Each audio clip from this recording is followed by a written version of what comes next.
اور حضور علیہ السلام نے ارشاد فرمایا کہ نماز مومن کی معراج ہے،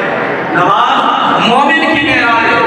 مولا کائنات حضرت علی المرتضیٰ کرم اللہ تعالی وجہہ الکریم فرماتے ہیں جب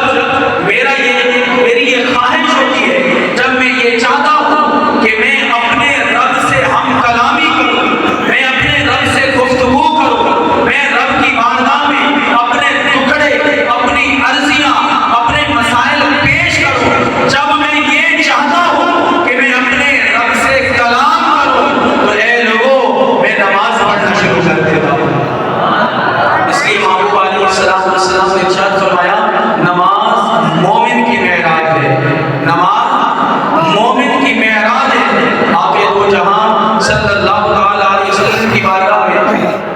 ایک شخص حاضر ہوا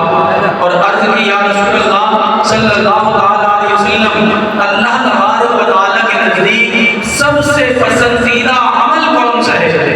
واقع دو جہاں صلی اللہ علیہ وسلم نے ارشاد فرمایا نماز اپنے وقت پر ادا کرنا، نماز اپنے وقت پر ادا کرنا یہ اللہ تبارک و تعالیٰ کے نزدیک سب سے زیادہ پسندیدہ عمل ہے۔ اور محبوب علیہ السلام نے پھر ارشاد فرمایا کہ جس نے نماز چھوڑ دی اس کا دین سے کوئی تعلق نہیں ہے، اس لیے کہ نماز دین کا سبب ہے۔ اب ہم اپنے گریبان کے اندر جھانک کر دیکھیں،